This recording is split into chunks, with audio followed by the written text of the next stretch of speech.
श्री स्वामी समर्थ। आज श्री स्वामी समर्थांचा प्रकट दिन सोहळा होता। तर हॅलो मंडळी, मी वनिता, मी तुम्हाला या व्हिडिओमध्ये हे सांगत आहे। आम्ही आज स्वामी समर्थ केंद्रामध्ये, श्री स्वामी समर्थ केंद्रामध्ये गेलो होतो आणि या केंद्रामध्ये गेल्या असताना आम्ही सकाळी 10 वाजता गेलो। जाताना म्हणजे जेव्हा कोणाला जाताना गेलो, नारळ, गुलाबाचं फूल आणि खडीसाखर आणि काही फुले घेऊन गेलो। त्यानंतर आम्ही श्री स्वामी समर्थ या लवळे या केंद्रामध्ये गेलो आणि त्या केंद्रामध्ये जाताना नंतर आम्ही हे अशा प्रकारे म्हणजे स्वामी चरित्र सारामृत केलं आणि पूर्ण केलं। त्याच्यानंतर ते होममध्ये जे काही आपल्या हातामध्ये म्हणजे जे धान्य दिले जाते ह्याच्यामध्ये वाटीमध्ये ते आम्ही होममध्ये टाकलं। त्यानंतर दर्शन घेतले आणि त्याच्यानंतर हे अशा प्रकारे व्हिडिओमध्ये तुम्हाला मी सांगण्याचा प्रयत्न करत आहे, दाखवण्याचा प्रयत्न करत आहे। तर प्रत्येक स्वामींना आपल्याकडून फुल नाही, फुलाची पाकळी या विनंतीने किंवा अशा उद्देशाने आपण स्वामींना नमस्कार करावा मनोभावे व अशा प्रकारे मी दाखवण्याचा तुम्हाला प्रयत्न करत आहे।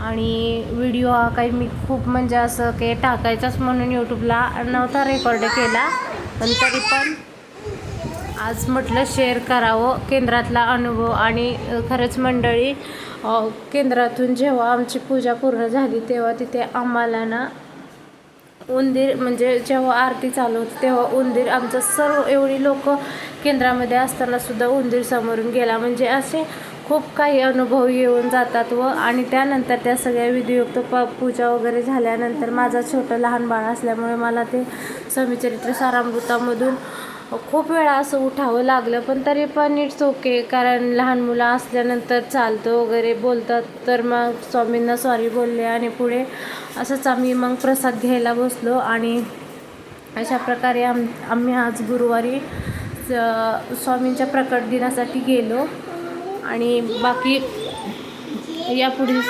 आज उद्यापासून आपले दररोज व्लॉग यायला सुरुवात होतील। आणि हे अशा प्रकारे हा माझा मुलगा इथे बसलेला आहे आणि तो प्रत्येक वेळेस स्वामींना हे फुलं म्हणजे गुलाबाची फुलं आणि झेंडूची फुले घेऊन स्वामींना वाहत होता जेव्हा मी स्वामी चरित्र सारामृत वाचत होते तेव्हा। आणि मग हे अशा प्रकारे मी अशा घाई गडबडीत व्हिडिओ शूट केला आणि म्हटलं आज पोस्ट करावा, तर कसा वाटतो तुम्हाला सांगा। आणि त्यानंतर आम्ही काल गुढीपाडव्याच्या निमित्ताने पुढील व्हिडिओमध्ये तुम्हाला म्हणजे पुढील याच व्हिडिओमध्ये तुम्हाला काही मिनिटांमध्ये दिसेल की काय हे अशा प्रकारे स्वामींच्या नैवेद्यामध्ये शिरा आणि भात, पेढे वगैरे हे असे सर्वांनी आणलेले होते। आणि ह्या अशा प्रकारे आमचा दिवस गेला। श्री स्वामी समर्थ, जय जय स्वामी समर्थ। आणि इथे आता सर्व म्हणजे 28 तारखेला मठामध्ये एक जागृतीकरण करण्यात आलेलं आहे, तर हे बोलवण्यात आलेलं होतं। आणि काल गुढीपाडव्यानिमित्त माझा छोटा मुलगा त्याने पाडव्यानिमित्त स्वामींच्या त्याच्या आग्रहाने त्याने तो बोलला की आई मी स्वामींना अभिषेक करतो, तर त्याच्या हट्टासाठी मी हे पूर्ण केलं, म्हणजे नाही का मी स्वामी चरित्र अभिषेक। आणि हा अशा प्रकारे तो स्वामींना अभिषेक करत आहे।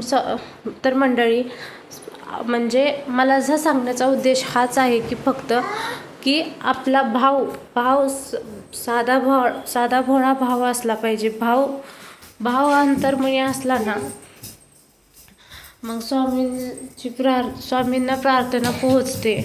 तर अशा प्रकारे असं म्हणजे एवढ्या लहान वयामध्ये तो 2.5 वर्षाचा फक्त आहे आणि 2.5 वर्षामध्ये तो एवढं जर असं व्यवस्थितरित्या जर एखाद्या चांगल्या व्यक्तीला पण मोठ्या वृद्ध व्यक्तींना पण जमणार नाही एवढ्या अशा छान प्रकारे त्याने हे केलेलं आहे।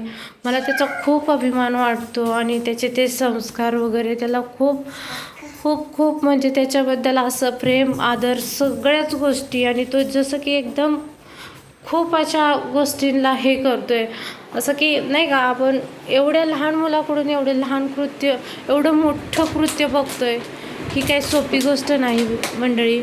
तर तुम्हाला कसा वाटला हा आजचा व्हिडिओ? लाईक, शेअर, कमेंट आणि सबस्क्राईब करा. श्री स्वामी.